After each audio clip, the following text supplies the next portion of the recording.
We're being blessed by a little rain in the Black Hills today. Oh, 60 degrees in the shop, so I'm going to start gluing this thing up.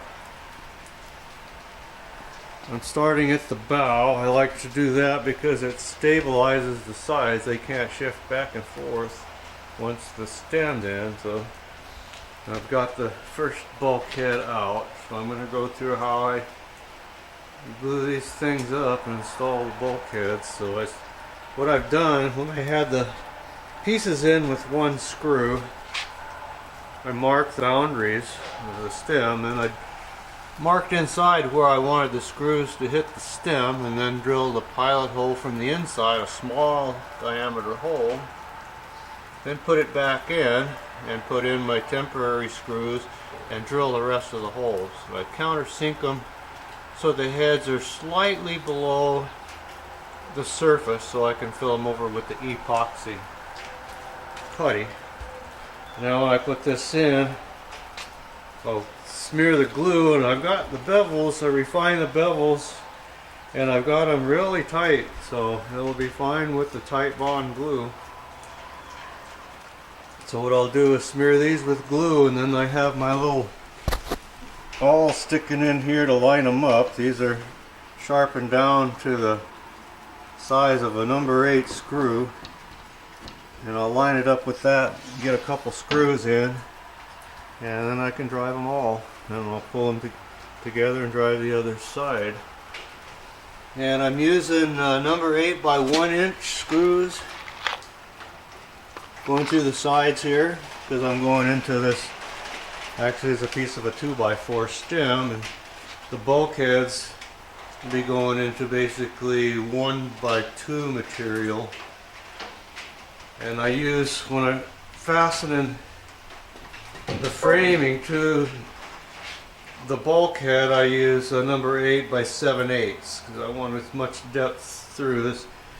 1 by 2s are 3/4 inches thick, and I do set them below, slightly below the surface, not very much because it's only 1/4 inch ply. I want as much as the head to bear on it as possible, and then fill them over with the epoxy filler. And I use Quick Fair, Systems 3 Quick Fair. It's really good stuff, and it's impervious to water. I'm using steel plated screws, and they should never rust because they should never get wet. Water should never touch them. They'll be sealed over in epoxy. The whole boat will be resin soaked inside and out, and all the exterior surfaces will be fiberglass. And I've done several boats with these screws, including the Janny J, and she's working really well. I've even had boats that I've left in the ocean water for 5 years at a time and never had a problem with the fastening, as long as you keep your coatings up.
I've got some temporary bracing on here to hold all my center lines lined up till I can get the whales on, which are the lengthwise stringers that go around the outside of the boat. So these will stay on here until the whales are on and it's turned over and the bottom's on. Then it'll hold its shape. And we can take all this out and take those temporary forms out. I'm starting with the upper whales. These are 1 inch by 3/4 inch fur. Because these have to bend on edge, I think these are probably the hardest ones. So I've got these sprung around. They've been on here clamped overnight, trying to take some of the bends. So I'm just going to start at the back with glue, drive a couple of screws, gradually bend it up, drive more screws. That's why I left it long. So I have something to pull it up with. And next will be a 3/4 by 1 that goes around the upper edge of the hull, which also the deck will fasten to. I'm getting ready to put on the side whales. This is the inner piece. It's a 1 by 2.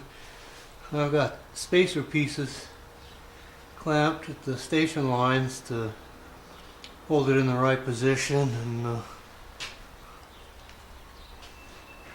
I've got it pre-drilled, both sides pre-drilled, and I've got my stem piece on here, cut water. This is where I dead end the whales to. It's easier to put this on and just notch them to fit rather than run them long and notching them out for this later, so I just put it on there now.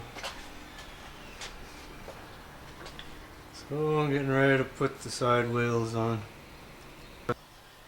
This is a jig I made for the drill press to sand a slight concave in the end of my spacer pieces for my spaced rail. I made these clamping pieces to glue the spacers on.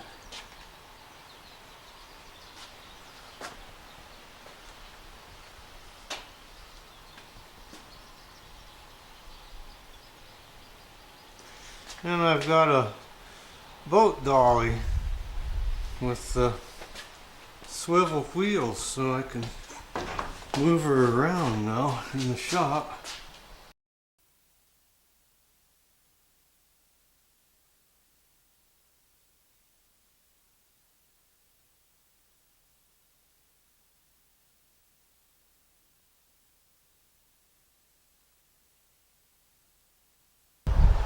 I got her out of the shop. I'm going to try rolling her over, put her back on the cradle upside down so I can put the bottom on her.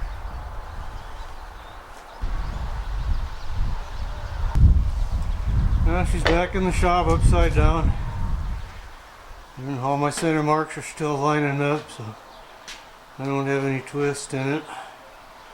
Everything's looking good, so next step is to put the bottom on.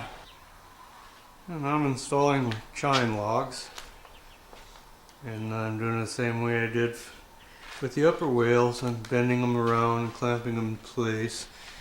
I've got a drill for a 1.5" number 10 screw up there into the stem, and then I bent it around and clamped it up and drilled for another 1.5" number 10